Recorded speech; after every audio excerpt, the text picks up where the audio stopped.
I got the Ram 2500 long bed, blew the 5.9, swapped in a 6.7. It's got big injectors, big turbo, got the tune, naturally. Dang thing makes 600 horsepower and 1,700,000 torques. I can tow a dang church, run 5s to the Ohio Valley. Most importantly, it rolls coal! This is everything you need to know to get up to speed on Cummins. Okay, let me ask you something. What's the most successful diesel engine ever? That's right, Cummins. Clessie Lyle Cummins was a simple farm boy born in Columbus, Indiana in 1888. His parents were farmers and such. Clessie toiled on the family farm from a young age. I can relate. My dad made me farm for gold on his World of Warcraft account while he was at work, even though I was 19 when the game came out. Anyway, Clessie was fascinated with engineering and anything mechanical. And apparently, he built a steam engine when he was like 11 years old. After graduating 8th grade, Clessie quit school to focus on the farm. Honestly, if my kid built a freaking engine in our backyard, I'd let him do whatever he wanted. I probably will anyway, because I plan on being a lazy parent. A few years later, Clessie left the farm and became a full-time mechanic. He must have been pretty good because when he was 23, a racer named Ray Harone asked him to join his team as a mechanic. Ray was one of America's pioneer racers. He set the Chicago to New York speed record in both 1903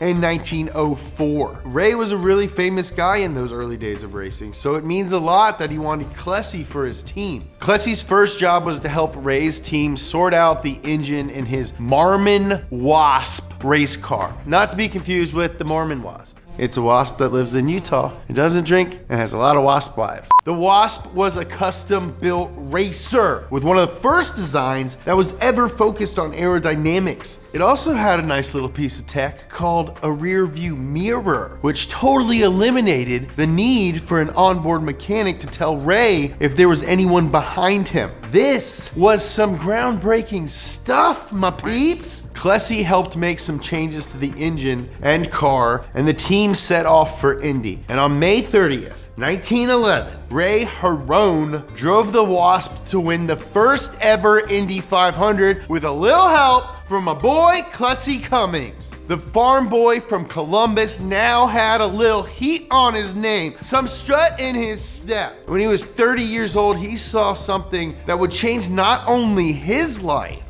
but transportation as we knew it forever. Cummins laid his eyes on a diesel engine, which had been imported by Dutch engine maker HVID. Havid.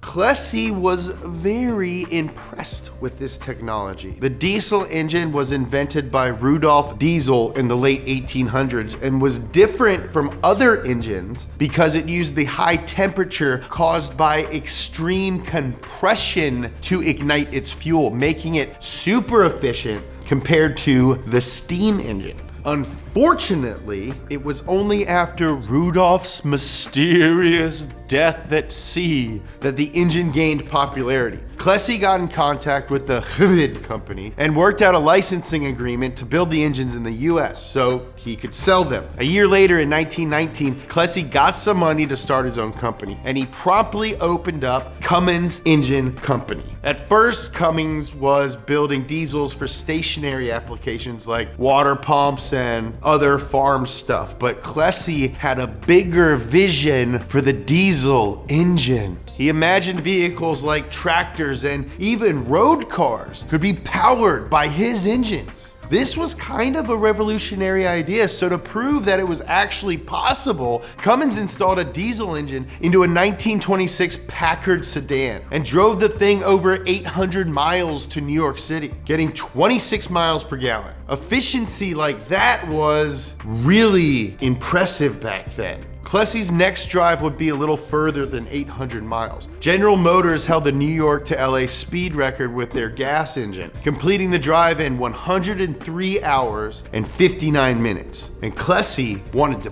beat them.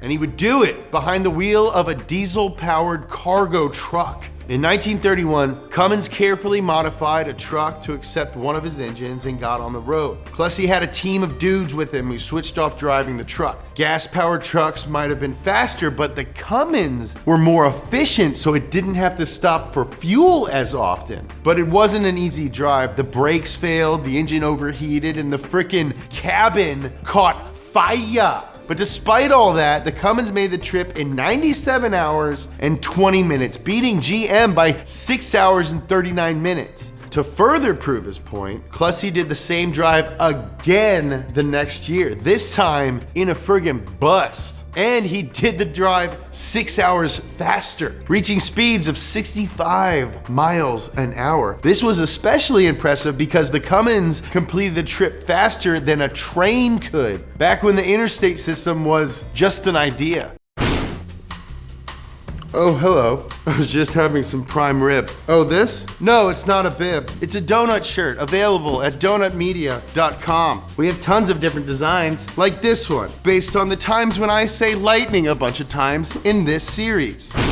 Time after time, this Clessy dude was proving that diesel worked. But he still wasn't done. He went back to where he got his start, and he brought some diesel-powered race cars with him. The first time was in 1931 with a Cummins-swapped Duesenberg. The car finished near the back of the pack, but accomplished the entire 500-mile race without stopping. That's really, really sick. And really, really funny, because he knew he wasn't gonna win. He was just like, yo, look what I can do. He went back to Indy many, many times over the next 20 years, until finally, in 1952, the Cummins-powered number 28 diesel special qualified on pole position. The car made over 340 horsepower from its J Series engine, which had been specially modified so that it could run on its side. The sitting sideways motor helped bring the car's center of gravity closer to the ground, and thus, it made it drive better. The diesel special was the first turbocharged car to run at Indianapolis and set a track record for an average speed of just over 139 miles per. 5 miles an hour faster than a V12 Ferrari that was running that day. But unfortunately, bad luck would strike the car. The diesel special started the race at the front of the pack, but fell behind over the course of the race before finally getting retired. The team found that besides air, the turbo was also sucking in a ton of rubber, and that's what made the car break down. Regardless of the loss, the diesel special gave Cummins a ton of publicity, but it was the last time a diesel car ever ran at Indy. In 1955, Clessy Cummins retired from the company he started, leaving Jay Irwin in charge. Under Jay's leadership, the company grew at a lightning pace. In 1956, Cummins opened a factory in Scotland, and by the 60s, Cummins had their foot in 98 countries. Miller was such a G that in 1968, Esquire magazine suggested that he run for president. People liked him. By this time, Cummins was a powerhouse in the diesel game. Their engines were in everything from commercial cargo trucks and heavy-duty tractors to giant generators, but Clessy's dream of mainstream road use had yet to come true. Until Ram. By the late 70s, Ford and Chevy were killing the pickup truck game, and Dodge felt a little left out. They needed something that would bring them to the forefront of the truck world, something that would leave a mark, just like my dad on my back with his bell. By the mid-80s, Dodges were the only pickup trucks without a diesel engine available. Chevy did it first in 78, Ford did it in 83, and Dodge hadn't done it yet. It's like you're at a sleepover and I've done it. Yeah. Chevy, have you done it? Yeah, I've done it. Of course I've done it. And Ford, what about you? Have you done it? Yeah, I've done it. You know I've done it. We know. Oh my God, you guys, shut up. Dodge hasn't done it. I've done it. Oh, shut up. No, you haven't. Yeah, I have. Dodge, you have not done it. Please, don't even try to lie to us. I've done it, I swear. Dodge, be honest. I haven't done it. Oh my God, we know. Dodge needed to do it, and lucky for them, Cummins was working on a medium-duty engine called the B Series, and they were looking for a truck to put it in. In the US, there are 4 different duty ratings for trucks. There's light, which is your typical pickup like a Ram 1500. Then there's medium, which dualies typically fall under. Then heavy, which can be box trucks and semis. Then there's super heavy, which are basically semis on steroids. Anyway, Cummins invited Dodge to come on over and check out their new medium duty engine. And Dodge liked it. Over the next few months, Cummins and Dodge were sharing technical data, seeing if they were, right for each other. Then in 1989, they made it official.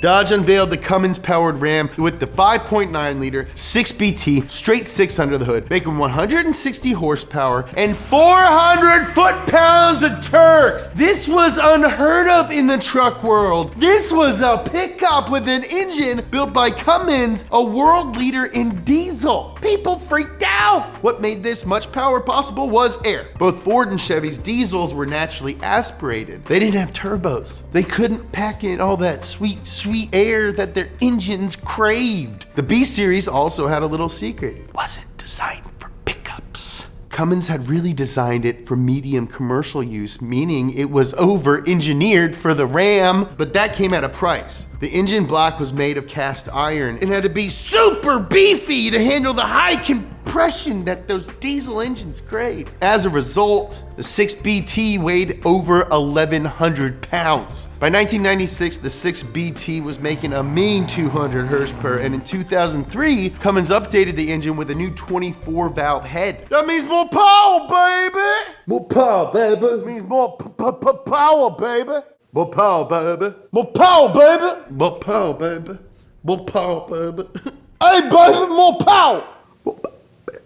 And finally, in the model year of 2007 and a half, Cummins introduced a newer, bigger engine, the 6.7. This behemoth made 350 horsepower and 650 torques. Cummins kept setting the bar higher and higher, with the current 6.7 now making 365 horsepower. That's a horse for every day of the year. From January 1 to December 31, you don't ride the same horse twice.